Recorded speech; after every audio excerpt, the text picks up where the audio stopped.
Hello students, this is Komal, your SST educator. Welcome back to your favorite channel Magnet Brains. Magnet Brains आपको provide कराता है high quality education, वो भी free of cost, kindergarten से लेके class 12 तक की। सीबीएसई बोर्ड के कोर्सेज तो आपको अवेलेबल हैं ही, बट अदर स्टेट बोर्ड के कोर्सेज इन हिंदी मीडियम जैसे कि यूपी बोर्ड, बिहार बोर्ड आपको अवेलेबल है प्रॉपर सिस्टमेटिक वे में, तो कोई कंफ्यूजन नहीं होने वाला है। साथ में आपको डेली प्रैक्टिस सेट्स के क्वेश्चंस भी मिलेंगे, तो खूब प्रैक्टिस कीजिएगा। ई बुक्स और ई नोट्स की लिंक भी डिस्क्रिप्शन बॉक्स में अवेलेबल है, तो भटकने की बात ही नहीं बनती है। हम देखेंगे आज जो है हमारा नया topic, a closer look living and dying Mehrgarh. इससे पहले हमने क्या पढ़ा था, याद है किसी को? याद तो होना ही चाहिए, और मैं उम्मीद करती हूँ याद होगा भी। हमने पढ़ा था कि भाई सेटल लाइफ के बारे में, कि पहले न्यू तरीके से जो है हंटर एंड गैदरर्स की लाइफ स्टार्ट हुई, उसके बाद वो धीरे धीरे सेटल होने लगे, हंटिंग करते थे, शिकार करते थे, गैदर करना शुरू कर दिया, फिर धीरे धीरे उनकी लाइफ में चेंजेस आए, ठीक है। उसके बाद उन्होंने शुरू कर दिया सेटल होना। मतलब सेटल होना कैसे भाई, क्लोथ्स वगैरह बनाना, पॉट्स वगैरह बनाना क्रिएट कर दिया, अनाज बोना स्टार्ट कर दिया, फसलों की जो कटाई तक फसलों का ख्याल रखना शुरू कर दिया, एनिमल्स वगैरह रियरिंग और एनिमल्स को पालना उन्होंने हर्डिंग रियरिंग शुरू कर दिया। तो यानी एक सेटल लाइफ जीने लग गए कि भाई अब हमें यहाँ लंबे समय के लिए रहना है। बट ये तो हमने देखा, ये भी साथ में हमने पढ़ा था कि कुछ कुछ जगहों में अभी भी ऐसा था कि लोग सिर्फ हंटर एंड गैदरर्स ही थे। मतलब उन्होंने कोई सेटल लाइफ जीना स्टार्ट नहीं किया था कि भाई फसल उगा रहे हैं, प्रॉपर कहीं लंबे समय तक रह रहे हैं। बस उनका कैसा था कि शिकार किया, थोड़ा सा गैदर किया कि ताकि आगे आने वाले टाइम के लिए उनके लिए जो है फूड काम आए। आज हम पढ़ेंगे a closer look living and dying in Mehrgarh. Mehrgarh एक साइट पता चली थी, एक साइट मिली थी, तो वहां पे कैसा क्या था, मतलब जो है लिविंग कैसी थी वहां की, और डाइंग जब मरते थे लोग तो क्या प्रोसेस और रिचुअल्स होते थे, वो हम देखेंगे इस टॉपिक में। चलिए चलते हैं। Mehrgarh is located in near the बोलन पास। मेहरगढ़ कहाँ लोकेटेड है? नियर बोलन पास, एक जगह है ये, बोलन पास के नियर में लोकेटेड है Mehrgarh, which is one of the most important routes to into Iran. भाई जो ईरान जाने के लिए, जब ईरान जाते हैं हमारे सब कॉन्टिनेंट से ईरान जाने के लिए, वहां जाने के लिए प्रॉपर जो रूट है, और ये कहाँ से किसके पास है? बोलन पास के नियर है लोकेटेड। कौन? मेहरगढ़। और ये कौन सा रूट है जो मतलब प्रॉपर एक रूट है जो कहाँ जाता है? ईरान तक जाने में हेल्प करता है। मतलब वहां तक जाने का एक रूट है, रास्ता कह लीजिए, ठीक है, और इंपॉर्टेंट रूट है, ठीक है। People learn to grow barley and wheat and rear sheep and goats for the first time in this area. और जो यहाँ के पीपल हैं, यहाँ जो लोग हैं, जहाँ मेहरगढ़ की बात कर रहे हैं, जैसे मैप है आप देखेंगे ना, तो ये मेहरगढ़ आपको दिख रहा है, ये रहा मेहरगढ़, मैं राइट से कर देती हूँ आपको दिख जाएगा और अच्छे से। ये है मेहरगढ़, ठीक है। ये अपना इंडिया दिख रहा है ना, यहाँ से ये जो इंडिया की ऐसे ऐसे बॉर्डर जा रही है यहाँ पे, तो ये तो इंडिया मान लीजिए, ये इंडिया है। अब यहाँ जो आसपास है ये है मेहरगढ़, ठीक है। तो मेहरगढ़ के पास जो किसके नियर है? ये बोलन पास के नियर है, एक जगह है बोलन पास, उसके पास है, जो एक इंपॉर्टेंट रूट है ईरान जाने का। चलिए ये हमने देखा मेहरगढ़ यहाँ है, ठीक है। अब क्या क्या चीजें होती थी मेहरगढ़ में वो देखते हैं। पीपल जो है वहां के लोग, उन्होंने क्या सीख लिया? उन्होंने जो है बार्ले और वीट को ग्रो करना सीख लिया। मतलब उनको वो क्या ग्रो करते थे? बार्ले और वीट। बार्ले और वीट तो सबसे ज्यादा आप सुन ही रहे हैं कि फर्स्ट मतलब जो क्रॉप, जो अर्ली क्रॉप जो ग्रो होना स्टार्ट करा था, तो जो वहां के पीपल है उन्होंने क्या ग्रो करना स्टार्ट करा था? Barley and wheat and rear sheep and goats. फिर जो शीप और भेड़े हैं और जो बकरियां हैं उनको जो है पालना शुरू कर दिया था, पशुपालन इनका शुरू कर दिया था, किनका? शीप एंड गोट्स का। For the first time in this area, मतलब ये चीजें जो पहली बार हुई थी वहां पे, तो इनसे शुरू किया था। सबसे पहले जो फसलें उगाई थी वो थी व्हीट एंड बार्ले, और शीप एंड गोट जो एनिमल है उनको, उनका रियरिंग, उनकी हर्डिंग, मतलब उनको पालना शुरू किया था, ठीक है। Many animal bones were found such as the deer and pig and also bones of sheep and goats.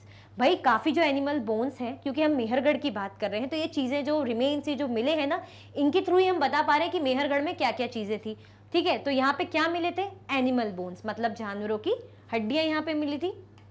जैसे कि कौन से जानवरों की? पिग हो गई, है ना। बोन्स ऑफ शीप, शीप के भी मिले थे, गोट के भी मिले थे, क्योंकि शीप एंड गोट्स तो पालना उन्होंने शुरू किया ही था। जो भेड़ बकरी है तो उनकी बोन्स मिलना तो भाई जाहिर सी बात है। और किसके मिले थे? पिग के भी मिले थे, ठीक है। Other finds at Mehergarh includes remains of square or rectangular houses with 4 or more compartments may have been used for storage.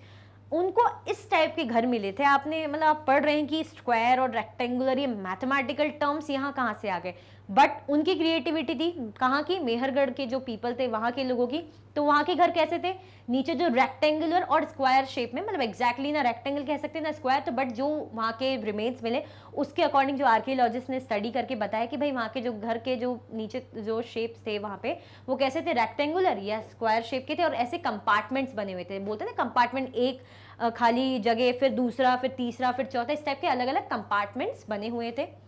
तो कहाँ मिले थे यहाँ पे, ये मेहरगढ़ में हमें कंपार्टमेंट्स मिले थे, ठीक है। और किस लिए यूज होते थे, ये यूज होते थे भाई स्टोरेज के लिए, कुछ उनको हो सकता है चीजें स्टोर करनी हो, खाने पीने की हो गई, या जो भी उनको ऐसा लगता है थिंग्स स्टोर करनी है, तो उसी चीज के लिए कंपार्टमेंट्स वो लोग यूज करते थे। और किन शेप्स के थे वो, थे स्क्वायर या रेक्टेंगुलर शेप के, ठीक है। चलिए, several burial sites have been found at Mehrgarh, काफी बरियल साइट्स भी मिली है कहाँ पे, मेहरगढ़ में। बरियल साइट्स मतलब जो दफनाते हैं, जहाँ पे लोगों की, मतलब जहाँ पे दफनाया गया होगा वहाँ के लोगों को, है ना, तो वहाँ की उनकी काफी चीजें जो है बरियल साइट्स मतलब दफनाई गई जगह काफी मिली है। कहाँ पे हम बात कर रहे हैं, मेहरगढ़ की। The dead person was buried with goats, वहाँ का एक रिचुअल था जो उनका वो फॉलो करते होंगे कि जो इंसान जब मर जाता था तो उनको किन के साथ दफनाते थे, उनके साथ गोट, बकरी के साथ उन्हें दफनाया जाता था। जब उनकी मृत्यु या मर जाते थे तो उनके साथ बकरी को भी दफना दिया जाता था। which were probably meant to serve as food in the next world, मतलब इनकी धारणा थी, ऐसा मानते थे, ऐसा बिलीव करते थे कि अगर नेक्स्ट वर्ल्ड में जाएंगे, अगला जन्म होगा, तो भाई ये जो गोट है, ये ऑब्वियसली हंटिंग करते थे तो ये सब चीजें खाने के काम आती थी, मीट के तौर पे भी, है ना। तो गोट उनको अगर उनके साथ रखेंगे तो अगले जन्म में उनको खाने एज अ फूड उनके लिए काम आएगी, ठीक है। तो फ्यूचरिस्टिक सोच थी, तो इनका रिचुअल कस्टम ये फॉलो करते थे। कहाँ की बात कर रहे हैं हम मेहरगढ़ की बात कर रहे हैं, ठीक है। तो किस लिए काम आई भाई गोट, जो उनके साथ दफनाई गई, ताकि जो है अगले जन्म में उनके लिए एज अ फूड काम आए, ठीक है। जैसे इस टाइप की साइट्स दिखी होगी बरियल, ये इस जैसे देख रहे हैं आप, तो इस समथिंग इस टाइप का जो है एक रेफरेंस के मैंने इमेज लगाई, तो आप गैस कर लीजिए कि भैया इस टाइप की जो है बरियल साइट्स वहाँ पे मिली होगी, जहाँ पे क्या दफनाते थे भाई, गोट्स को दफनाते थे इंसानों के साथ, ताकि वो नेक्स्ट वर्ल्ड में काम आए, उनके लिए एज अ फूड वो सर्व करें, ठीक है। चलिए, a house in Mehrgarh, this is what house in Mehrgarh में हैव लुक्ड लाइक। ये जो पिक्चर है ये एक जस्ट रेफरेंस के लिए लगाई है ताकि आपको आइडिया हो जाए कि किस टाइप का घर लगता होगा। देख रहे हैं ना आप, ये कंपार्टमेंट्स बने 1 2, इससे बना देती हूँ मैं तो आपको अच्छे से दिख जाएगा।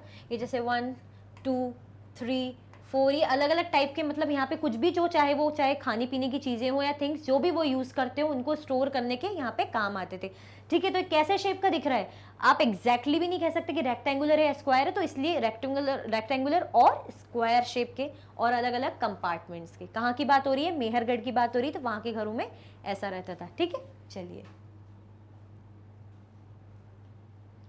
अब हम पढ़ेंगे सम इंपॉर्टेंट डेट्स। भाई हमें पता होना चाहिए लास्ट में हमें जो कि भाई क्या क्या डेट्स रही हैं, कौन से स्टोन एज रही है।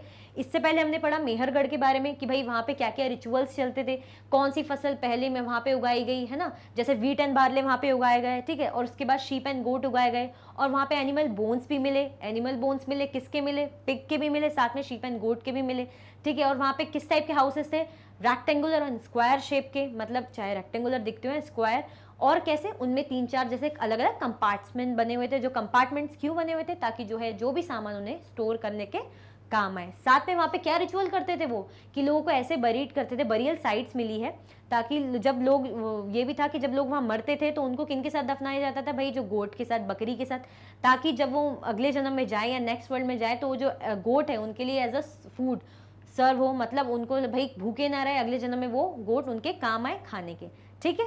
ओके, अब हम कुछ इंपॉर्टेंट डेट्स देख लेते हैं। द मीजोलिथिक पीरियड, भाई हम मीजोलिथिक पीरियड देख लेते हैं जो 12,000 साल से 10,000 साल तक का था, ठीक है। आपने पढ़ा था ना पैलियोलिथिक, जो सबसे पुराना टाइम था, सबसे ज्यादा पुराना टाइम था, ठीक है। उसके बाद हमने पढ़ा था मीजोलिथिक, ये कहाँ का बीच का है, 12,000 से लेके 10,000 सालों का। उसके बाद बिगिनिंग ऑफ डोमेस्टिकेशन कब हुई थी भाई, जो डोमेस्टिकेशन है, जो पशुपालन की जो प्रोसेस स्टार्ट हुई थी, जो ग्रेजुअल प्रोसेस थी, धीरे धीरे शुरू हुई थी, वो कब हुई थी शुरुआत, वो हुई थी अबाउट 12,000 सालों पहले, अबाउट 12,000 ईयर्स अगो। फिर उसके बाद beginning of settlement at Mehrgarh, भाई मेहरगढ़ में जब लोग सेटल होना शुरू करे, जो आपने पढ़ा था ना बोलन पास के पास है, उसके नियर है, साथ में ईरान के लिए इंपॉर्टेंट रूट भी है जाने का, ठीक है। तो ये कब स्टार्ट हुआ था, अबाउट 8,000 ईयर्स अगो, ठीक है। The beginning of the Neolithic period, जो नया थोड़ा नया युग था, पाषाण युग बोलते हैं ना, स्टोन एज, तो उसमें जो नया युग था वो 10,000 ईयर्स अगो था, तो क्या क्या था, मीजोलिथिक सबसे पहले 12,000 साल से लेके 10,000 साल पुराना, उसके बाद बिगनिंग ऑफ डोमेस्टिकेशन, जब जो पशुपालन स्टार्ट हुआ तो ये अबाउट 12,000 साल पुराना है। उसके बाद सेटलमेंट जब स्टार्ट हुआ धीरे धीरे मेहरगढ़ में, ठीक है, तो वो कहाँ, वो कितना पुराना, 8,000 ईयर्स अगो पुराना। उसके बाद न्यूलिथिक, जो बिगनिंग हुई न्यूलिथिक की, जो स्टोन एज का टाइम है, वो कब है, 10,000 ईयर्स अगो, ठीक है। तो ये कुछ इंपॉर्टेंट डेट्स है जो आपको पता होनी चाहिए इस चैप्टर की। चलिए, सो इसी के साथ जो हमारे जो सेकंड चैप्टर है पूरा कंप्लीट होता है। हमने देखा भाई कैसे हंटिंग करते हुए फिर फूड को गैदर करते हुए जो है ग्रो करना स्टार्ट हुआ, ग्रो भी करा और एक सेटल लाइफ भी जीने लग गए। फिर हमने पढ़ा कुछ कुछ साइट्स के बारे में, जैसे हमने बुर्ज होम के बारे में पढ़ा, वहाँ के हाउसेस कैसे थे, पिट हाउसेस थे, उनका अलग टाइप का रहन सहन था। फिर हमने कुछ स्पेशल भीमबेटका के बारे में पढ़ा, वो भी एक साइट है जहाँ पे मतलब केव्स पेंटिंग्स वगैरह होती थी। फिर हमने पढ़ा कुरनूल केव्स के बारे में जहाँ पे ऐश राख वगैरह मिली। तो ये सब साइट्स के बारे में हमने जाना। फिर लास्ट में हमने किसके बारे में जाना, मेहरगढ़ के बारे में जाना, जो किसके पास है, बोलन पास के नियर है, ईरान के लिए इंपॉर्टेंट रूट है। तो वहाँ पे क्या स्पेशल था भाई, वहाँ पे स्पेशल था कि जो है वीट एंड बार्ले सबसे पहले उगाई गई, शीप एंड गोट सबसे पहले पाले गए। और स्पेशलिटी और एक अलग चीज़ क्या थी वहाँ पे कि भाई लोगों को जब दफनाया जाता था तो गोट के साथ दफनाया जाता था, ताकि अगले जन्म में नेक्स्ट वर्ल्ड में उनके साथ एज अ फूड वो गोट उनके लिए सर्व हो सके। तो इसी के साथ हमारे चैप्टर ओवरऑल कंप्लीट होता है और आपकी वीडियो एंड होती है। अगर आप और भी वीडियो के लेक्चर्स देखना चाहते हैं तो आप मैग्नेट ब्रेन्स के यूट्यूब चैनल पे देख सकते हैं, एप्लीकेशन पे देख सकते हैं, वेबसाइट पे देख सकते हैं। ई नोट्स और ई बुक्स के लिंक आपको डिस्क्रिप्शन बॉक्स में अवेलेबल है। साथ में कुछ हाई क्वालिटी के कोर्सेज हैं जो कि 100% आपको फ्री अवेलेबल है, जैसे कि CBSE board, Delhi board, Bihar board, UP board, MP board, Rajasthan board, वैदिक मैथ्स, क्रैश कोर्स और स्पोकन इंग्लिश कोर्स।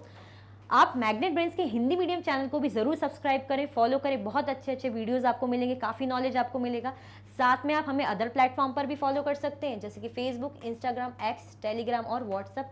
और वीडियो को ज़्यादा से ज़्यादा भाई लाइक करना तो बिल्कुल ना भूलिए और शेयर तो ज़्यादा से ज़्यादा करिए, ताकि आपके फ्रेंड्स को, क्लासमेट्स को पता चल जाए कि चैप्टर कोमल मैम ने जो है कंप्लीट करा दिया है।